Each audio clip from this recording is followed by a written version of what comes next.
First of all, thank you very much for having me here at the Inspire series. It's worked dramatically. I'm already inspired to be addressing this really august intellectual gathering of people from Harvard, a place that my mother thought I will never reach. But you know what? A lot of people have spoken before me and eloquently and described their dreams for India and given figures and facts that either are skeptical and, like Mr. Wilbur says, aspirational. But I'm just an actor, and I'm going to just give you my dream shamelessly, because that's the thing that I can do best. And by that I mean, when we talk of dreams, we have one of our greatest scientists and philanthropists, Dr. Abdul Kalam, and he said something which is very interesting. He said, dreams are not what you have when you sleep. The true dreams are the ones that don't let you sleep. He said that when you have that dream once, it's a dream. When you have it twice, it becomes a desire. And when you see it for the third time consecutively, it becomes a passion, an aim, and a goal. And that is the passion with which I want to see this fantasy that I have for India 2030. And Abraham Lincoln also was a dreamer. And, but he said one thing that makes most sense in trying to achieve this goal that I have dreamt for my nation. He said, if I have 6 hours to cut down a tree, then I'll spend the first 4 hours sharpening the axe. There's a great philosophy in that.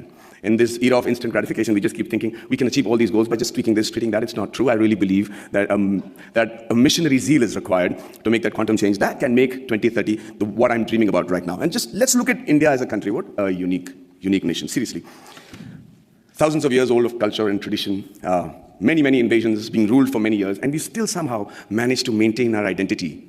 We still somehow have managed to maintain our Indianness, our beliefs, our faith. And, there has been, we have our drawbacks. There is corruption, there is violence, there is differences between the different religions and sects and castes and everything. But I can't help but think, looking at India, at the geography, that we're not doing really that bad. Look at all the other nations around in the world. Look at our neighbors. Compared to that, there is somebody in India who's doing something right for us to be called a growing economy and being projected as the third largest economy in 2026 and the most educated and young nation in the world. And it's still functional democracy. So let's first accept the fact that there is some people in India with the right ideas and the ability to lead the nation to where we are today. Under that assumption, we're also very capable of finding very unique solutions to the problems that generally the world faces. One of them, of course, is the fact that we found freedom through non-violence and non-cooperation. Who would have thought that was possible? We have some other great... No, seriously, it was as radical a thought then as it is today. And one man in a loincloth with belief and faith and complete conviction was able to do that for us, Mahatma Gandhi. And it's an amazing country of people like Mahavir, Gautam Buddha, and Mahatma Gandhi, and then Bhagat Singh, who also had a dream. He dreamt then, 85 years ago, that I dream of an India where no infant cries for the want of milk, no youngster is deprived of relevant education, and no youth goes door to door finding a job. Sadly, it's still a dream today. And I dream of a 2030 when this dream becomes irrelevant. I dream of a 2030 when everybody's so equally satisfied with what they're doing that they're able to actually devote more time back to art and culture, which is another great important aspect of our country. Now, for that to happen, we need to be a healthy nation. And when I say healthy, I remember preparing for a film of mine, which was released recently, where I had to look like a boxer, and I had this, biceps and triceps that had to be there. So I decided just to work on the parts that is seen outside my clothes. So just working out on my biceps and my triceps and my shoulders. But you know what? I suddenly realized the strength that I had in my arms and biceps was not actually enough for me to look even fit, because it is disproportionate growth. It is the kind of growth that will not make you fit or strong, but actually make you look inadequate. And that is what is happening to India today. Everybody says we are the largest economy, we're going to be the most populated country in the years to come, and with economic superpower and supremacy in rocket and space technology, which I'm privy to, and then the IT giants and smarter cities. But ladies and gentlemen, I really believe that more than smarter cities, we require smart villages. And this is going to be primarily what I talk about today. A nation is only as strong as its weakest link, and rural India is our weakest link. See, it's important that that growth and progress goes hand in hand with the villages also getting onto the same train towards economic freedom, superpowerdom, all the terms that have been coined for a successful country. But that is not happening. The reason being, we're beginning to ignore them. We're beginning to actually believe that this is a very interesting line that I've found, where they say that everybody believes that they know what is required for getting the underprivileged and the poor up to speed with the rest of the country.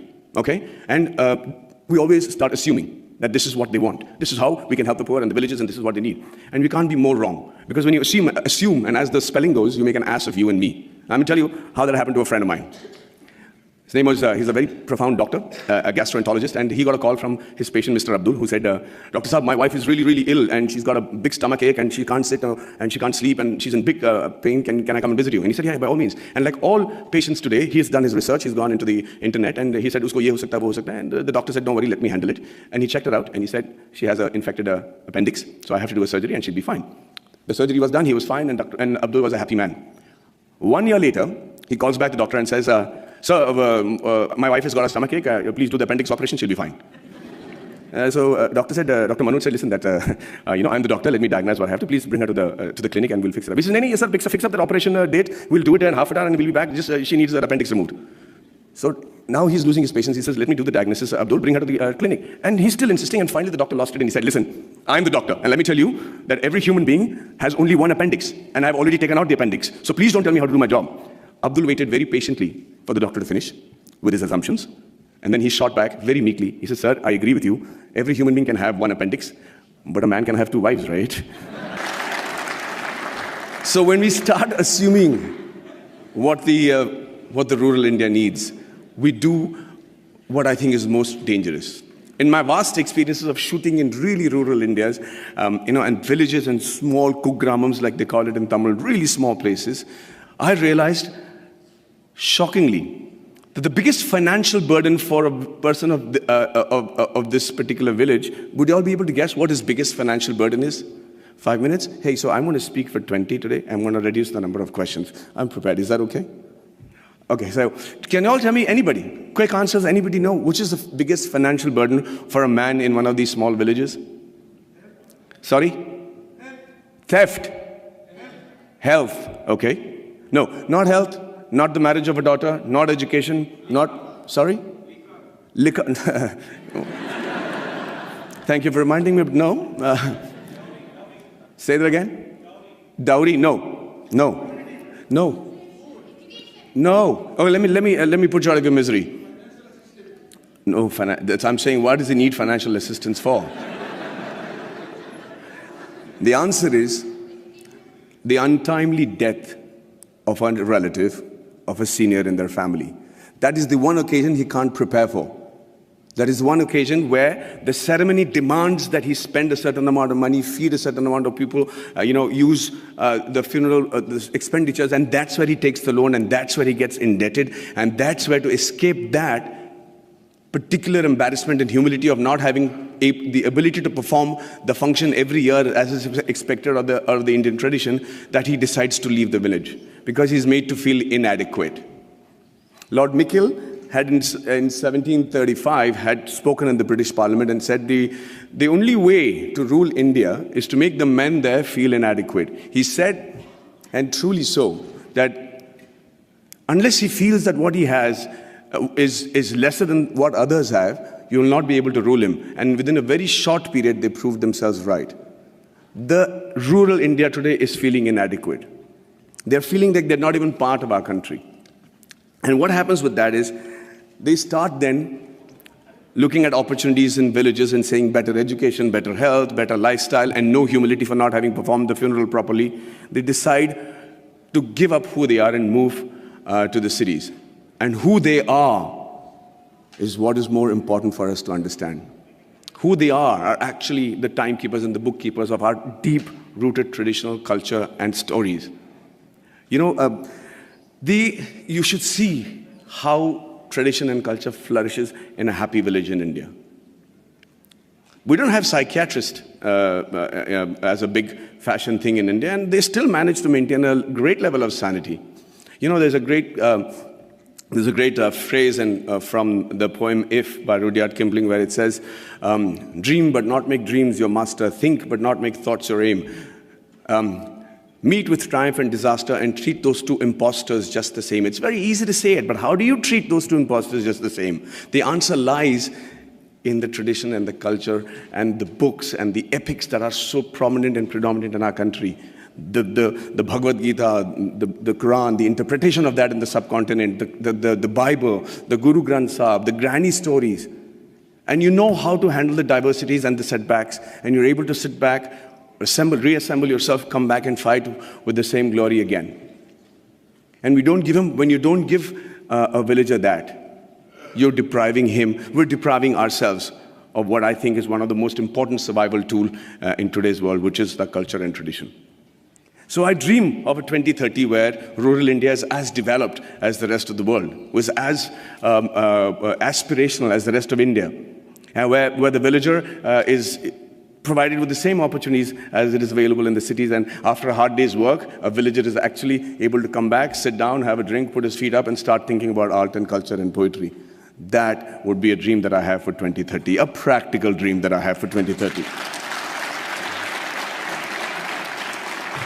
And the dreams that your parents and my parents had when we were in college, urban middle class, where everything revolved around the boy studying hard, getting into a technical college of a repute, and then getting into a reputed management college, and finally, the green card. And if it was the girl, then it was a spouse with a green card. I dream of a 2030 where students the world over will dream of a blue card, will dream of having once actually come to India and study and imbibe the knowledge that we have as a nation. It used to be true. We were the first university in the world. Nalanda was a university where people came in from far and wide.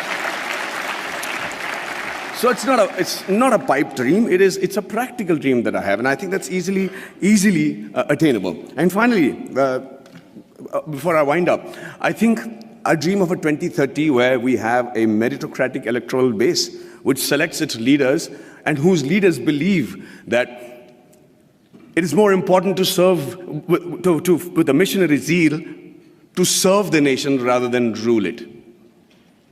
You know, there is another stanza from the same poem which says that if they have the ability to talk to the crowds, yet keep your virtue, walk with kings nor lose the common touch, if neither good friends nor foes can hurt you, yet all men count with you, but none too much. If only the politicians understood the gist of that line, we would have a progressive country by 2030 where we'll all be proud of not just the way the country is running, but also proud about our politicians. And finally,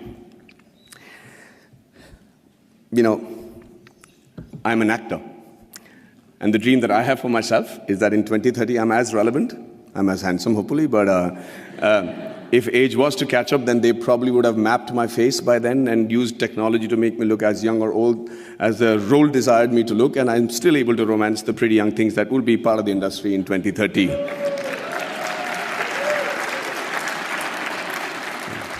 Well, I see that's got many guys going, yeah. And finally, as an actor, I'm used and prone to dialogues. I love to speak dialogues, and I recently found a line that blew me apart, and I thought was a phenomenal Hindi film dialogue, where this great gentleman has said that whatever I am today, and all the achievements that has been possible by me, and what will eventually also be possible by me in the near future, is all because of my angel mother. Do you know who said that? Do you know who said that? Shockingly, Abraham Lincoln. So I dream of a 2030 where every Indian says the exact same thing about his mother, and not just about his mother, but also about his motherland. And also, for the sake of posterity, about his mother-in-law. But hey, ladies and gentlemen, what do I know? I am an actor. Thank you very much for your patient hearing, and